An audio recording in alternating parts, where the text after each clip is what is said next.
You're listening to the Esoterics Podcast, hosted by Joe Figueres and Fioraliz Franco.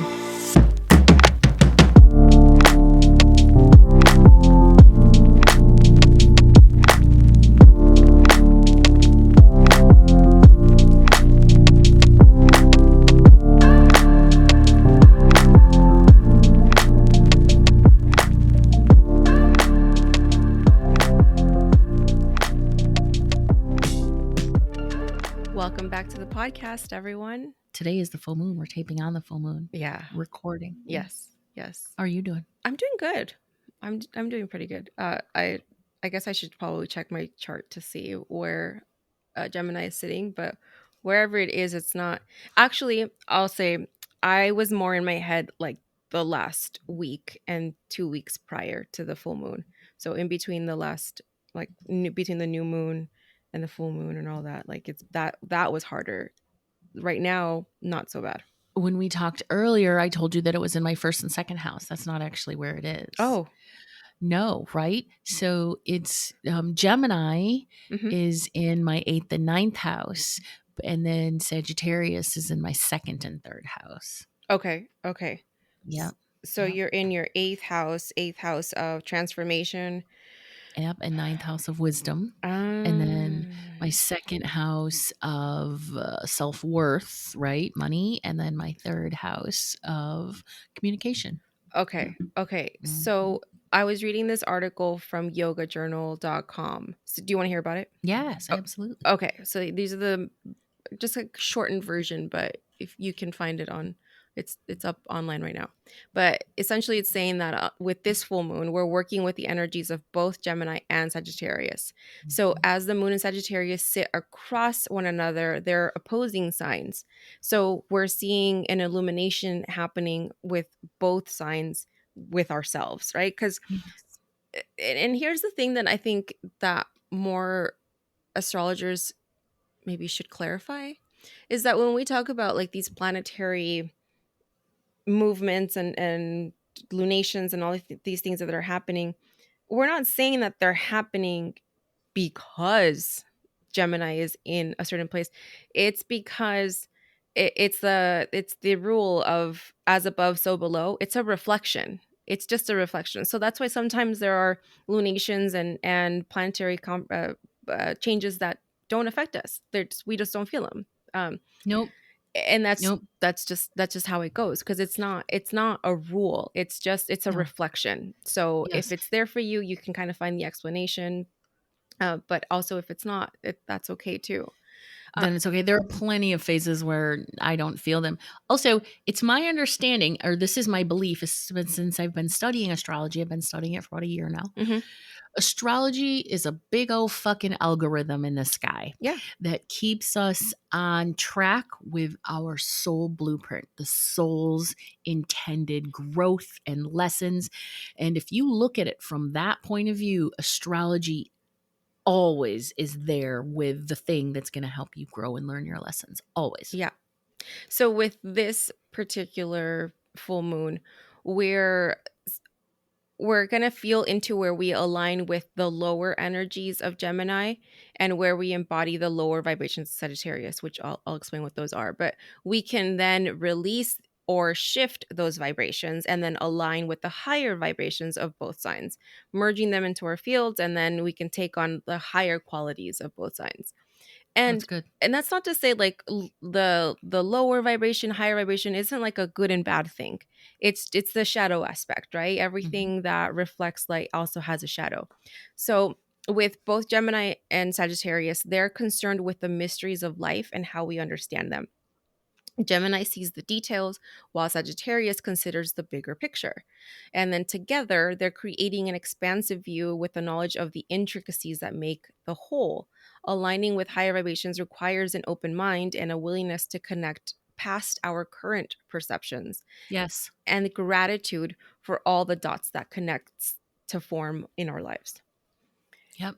That's that new paradigm that we're moving into that we've referenced in several past episodes of this podcast, but definitely the Pluto in Capricorn and then moving into the Pluto and Aquarius, going back into Capricorn, and then, this back and forth, back and forth. So, yeah. And on the astrological wheel, each house has a house ruler. And then we also see how that is in our chart. The planets will sit in different houses on our chart as well. But when it comes to chart rulers, so Gemini occupies the third house, which is the house of communication, and Sagittarius occupies the ninth house of truth and knowledge. So we're seeing together how they form this axis. And when you're working with these energies, you can understand the foundation of how your mind works and then how you approach new information and how you process it. It is the processing. So this is where you ask yourself, do you embrace new ideas with comfort, or do they threaten your sense of reality and make you feel defensive?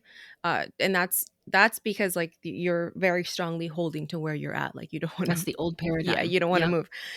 Do you hold on to narratives for the sake of comfort, or do you readily change the stories you tell yourself and welcome the unknown? And that's so many people are struggling with that. People don't like the unknown; they like the known, Yes. right? Only the known Sure. is, who is the vampire in the one in Italy, played by Michael Sheen. Only the known is safe, right? Anyway, I digress. I don't know who that is. I digress with a Twilight rabbit hole. Oh, sorry. Yes. So anyway, people they want to know, they want that solid ground on which to stand to feel safe. And when you're tasked with having full faith and surrendering that into the unknown so that the universe can bless you in ways you hadn't even thought of, it's fucking scary. Yeah. So this is related, I promise. I just finished watching Lessons in Chemistry on Apple TV. And it's based on a book, which I have not read the book yet because I like to watch the series first and then read the book. Anyway. I know, me too. People like to read the book first. I'm like, no, because it's never as good.